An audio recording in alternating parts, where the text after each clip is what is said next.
I've been trying to figure out for the last couple of months when I realized the extent to which our entire community would be impacted by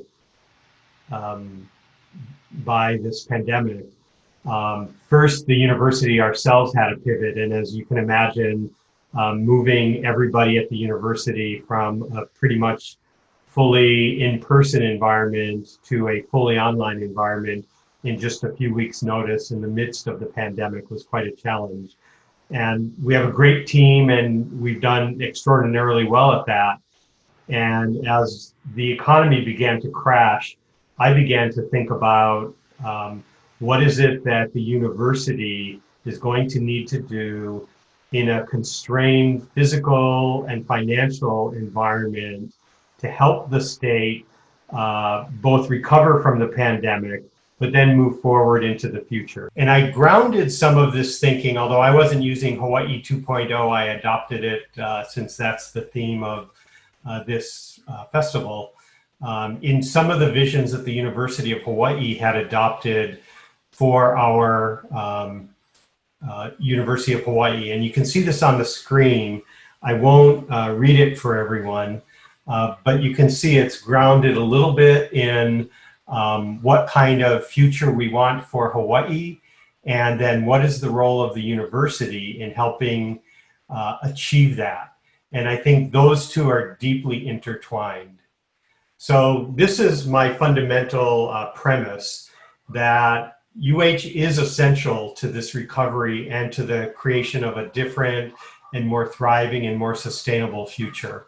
And that required some focus that we had to work our way through. And what I'd like to do is lay out some of the thinking that will be guiding us over what will be some very difficult years ahead for the university, and frankly, for every part of the state as we face really the most difficult economic challenge since statehood. So I want to highlight these 4 points. And these demonstrate priorities for Hawaii to which UH needs to dedicate ourselves. And if we stay grounded in these priorities, we think we can set a guidepost for the changes at UH that can help lead the changes for the state of Hawaii. So to lay out each of these 4 points, I'll just say a little bit about each of them. The first one is the importance of higher education to the future of our state. So this is not about what kind of jobs we train people for. This is about the importance of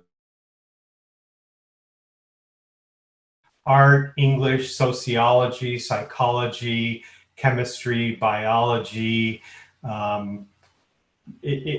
Just the liberal arts education is important to the future of our state. So I've laid out some of the advantages. And the reason I laid it out this way is when you read through these first bullet points, that earners of a college degree earn more. Actually, a bachelor's degree is worth about $1 million in lifetime earnings. They're healthier, they live longer, they have children more likely to attend college. And then as you move into these next points, less likely to become unemployed, pay more taxes, volunteer more, draw on less social services, less likely to be incarcerated. These are all benefits to society, not just to the students. And this is why public higher education is a shared investment by the student paying tuition and the state, which helps underwrite the cost of operations in all 50 states of public higher education. It helps with employment, of course, but I want to emphasize this last bullet, that this broad educational foundation, and we see it playing out in society today, we need educated citizens who are lifelong learners, who can understand media, who can understand the confusing inputs that come into us from every source. And those are the people who are going to help us move society forward with critical thinking, empathy, creativity, and the ability to help move our entire state forward. The second of 4 points that I really want to make is that while we need a more educated citizenry, there are specific jobs that are in need in our community. And it is the job of Hawaii's public university system to help make sure those jobs are filled to the extent possible with Hawai'i residents. The third point I want to make is the importance of UH in developing new economic sectors. And as we look at these new economic sectors, we have some obvious ones that we've looked at for many years: computer science and engineering. UH has been building up a great program around areas of cybersecurity, data science, AI, and machine learning. And what's new with COVID, if we look at another Hawaii 2.0 consideration, is that major employers like Google, Twitter, and others are beginning to, now that they've sent their employees home, they realize they don't have to bring them back to the office. So we used to talk about trying to get Google to open an office or a lab or software development shop here in Hawaii. What we now know with the experience of COVID that we literally didn't understand in January and February is that our residents can work for those companies if they have the right skills, live here at home, raise their children here at home, pay taxes here at home, and contribute to a new high-tech ecosystem here without leaving their employment for Google, Twitter, Microsoft, and others. So that becomes a real game changer for us. And we're looking at a significant upgrade in our capacity within the university to support these industries, which have a large number of high-wage jobs. Second area is creative media industries. There was a great panel earlier this week moderated by Chris Lee of our UH Academy for Creative Media, looking at particularly film and television.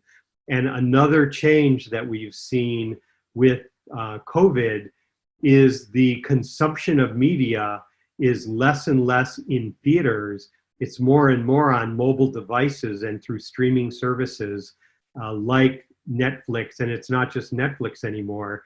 It's Hulu, it's Amazon, it's everyone else as well. We're looking at gaming, and we've started up a great esports program now at UH. Esports is already $1 billion industry globally, and we have an opportunity, and this is a little bit hackneyed, but true in this case, situated between Asia and North America to play a very interesting role in the development of esports, which is a very fast-growing economic sector. But it's also an interesting sector. When conventional athletics were shut down, we were seeing conventional athletes begin to engage in esports, and the crossover there is going to be really interesting. Third area I want to highlight is what I would call the sector of green jobs. We have Elemental Accelerator, formerly the Energy Accelerator, based here in Hawaii. But this is an area where we have an incredible competitive advantage over almost anywhere in the world. Just to name a couple, we can host and generate energy through more forms of sustainable energy right here in Hawaii than almost anywhere in the world. Solar, wave, geothermal, wind, all are robust here. We also have a really interesting opportunity because we are inherently microgrids on each island. We've developed the expertise at UH, and it is an exportable expertise to help with microgrids elsewhere in the Pacific, where every island is a microgrid. But we've also been doing projects for DoD that help them understand microgrids on basis as well. We need to identify other activities that bring dollars in from other places. And that can be books, that can be music, that can be food, that can be our expertise. We're probably not a great place for substantial manufacturing, but we need to bring those resources in to help supplement the extent to which our economy is self-sustainable. And in this case, I think in food, we need to be looking at both growing our own food, but also high value crops. Like a great example is cacao. And if we think about our traditional macadamia nut sector, which, you know, we no longer are unique in being able to grow macadamia nuts, but we are unique in being able to grow both cacao and developing chocolate products and creating our own chocolate-covered economic macadamia nuts totally here. Vanilla, tea, there's lots of opportunity for high-value crops, but also creating high-value products from our crops. Finally, in this area, let me say something about tourism.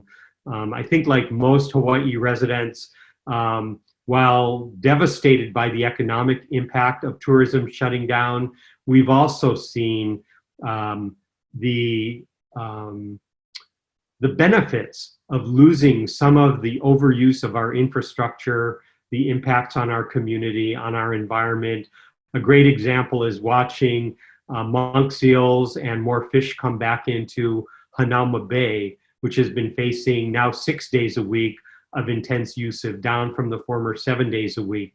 But we see it in reduced traffic. We see it in reduced use of our beaches and other areas.